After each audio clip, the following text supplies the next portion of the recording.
നിങ്ങളത് ധ്യാനകേന്ദ്രം ആത്മരക്ഷയെക്കുറിച്ച് പഠിപ്പിക്കുന്ന സ്ഥലമാണ്.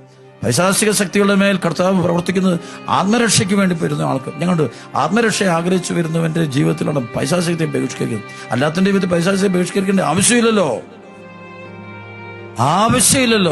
ആത്മരക്ഷ ഈശോയോട് നിത്യജീവിതത്തെ രക്ഷപ്പെടുത്തി ജീവിക്കുന്ന വേണ്ടിയല്ലേ ഞങ്ങൾ പ്രാർത്ഥിക്കേണ്ടത്. ഞങ്ങളുടെ വിളി അതാണല്ലോ. എൻ്റെ ദൈവവിളി അതായിട്ടാണ് ഞാൻ കാണാറുള്ളത്. നിത്യജീവിതത്തെ രക്ഷപ്പെടുത്തി ജീവിക്കുന്നവർക്ക് വേണ്ടിയാണ് ഈ ശുശ്രൂഷ. 1 യോഹന്നാൻ 1:1-2 വചനമുണ്ട്.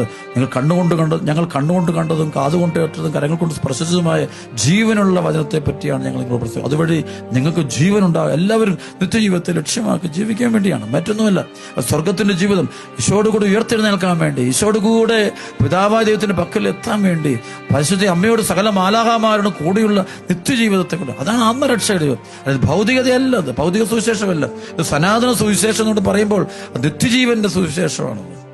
ഇത്ര മേഖലയിൽ പോകുമ്പോൾ നമുക്കറിയാം, പണത്തിനു വേണ്ടി സുഖം, പണം, ലോകം മുഴുവൻ നേടാൻ വേണ്ടി പിശാചിനോട് പോലും കൂട്ടുകൂടും. ഏതിലേലും കാശ് കിട്ടിയ ജോലി കിട്ടിയാൽ മതി.